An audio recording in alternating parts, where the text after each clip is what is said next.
Imagine you owe your older brother $35 trillion. You would be grounded forever and your allowances would be gone in the real world. When the country owns that much, its economy usually crashes. Things like candy and video games become too expensive to buy. But look at America. They owe all this money, yet they're richer than ever.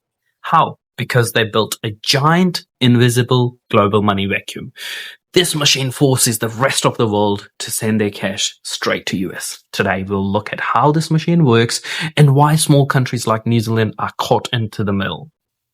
The two big buttons. Yes, America runs this vacuum using a simple but powerful place.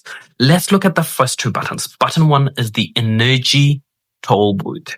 First, the energy toll booth think of oil and gas like battery juice for the world. Factories and cars need it to run. Lately, because of wars and trouble overseas, global oil prices have gone way up. Usually, high gas price hurt America, but today, the US digs up more oil than any other country in the history. While other countries lose money buying expensive fuel, American oil companies sell it to them for a huge and easy profit. The button two is the border tax weapon. Next is the border tax weapon.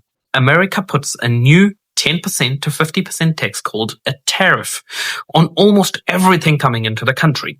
They are telling global companies, if you want to sell toys or cars to American shoppers, you have to pay a huge fine.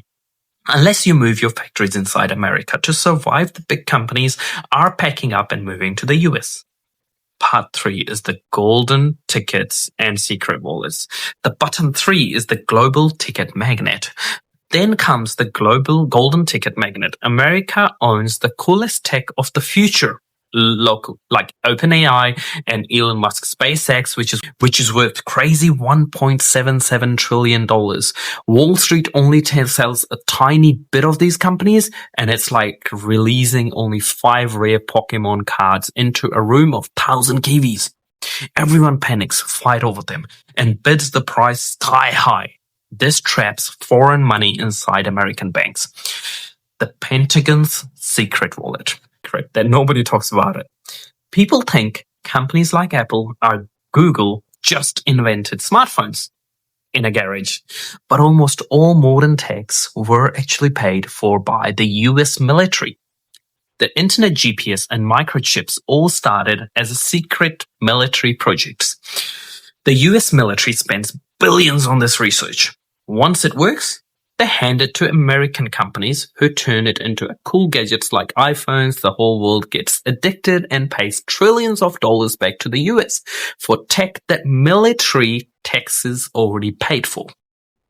High-tech weapon and arcade tokens. The ultimate security guard. Button number 4, the ultimate security guard. When the world gets scary, foreign governments want the best tools to protect their borders. America builds the most advanced stealth jets and missile shields. They sell the gear to the allies for a fortune. It is safe, easy money for US defense companies during times of trouble. Have you ever thought? Every fight happens, there's somewhere America in it, and they sell weapons to both countries. The one who's fighting and the one who's a victim as well to protect himself. So they're making money from both sides. Literally, that's how it's working. So the one who's fighting, they're selling weapons to that as well. And then who he's fighting with, they're selling weapons to that as well. So they're making money from both ways. Easy monopoly.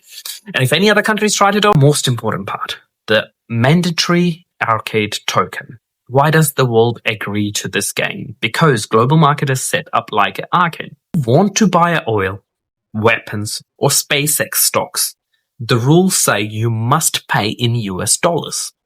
New Zealand cannot buy a global oil with the Kiwi dollars. They have to sell their money by US dollars first and then buy the oil. Because everyone needs oil to survive, everyone holds US dollars. This keeps America's money super strong even with their massive debt. Why big companies are American? Ever thought of that? This is why 60 out of top 100 biggest companies are American. Smaller countries face three traps.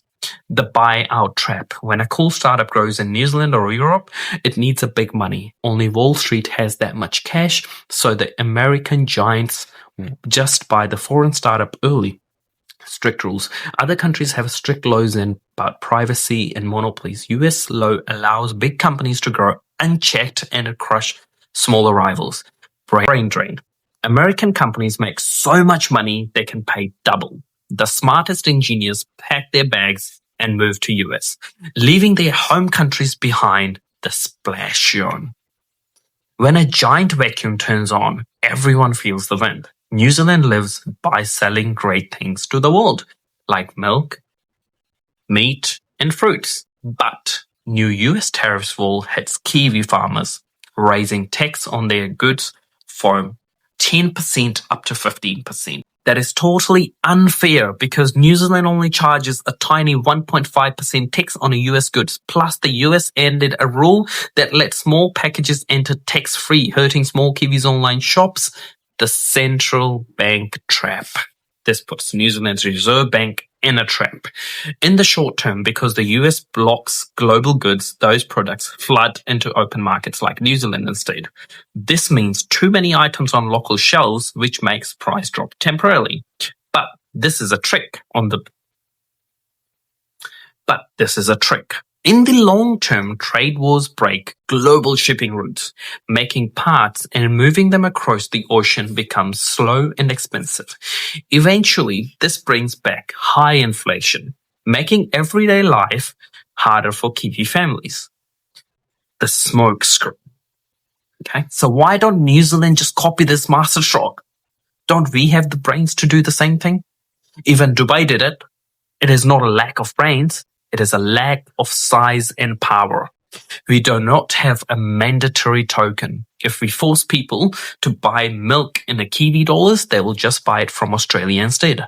And unlike Dubai, we do not have trillions of dollars in oil money or a central location between Europe and Asia to build a tax-free wonderland.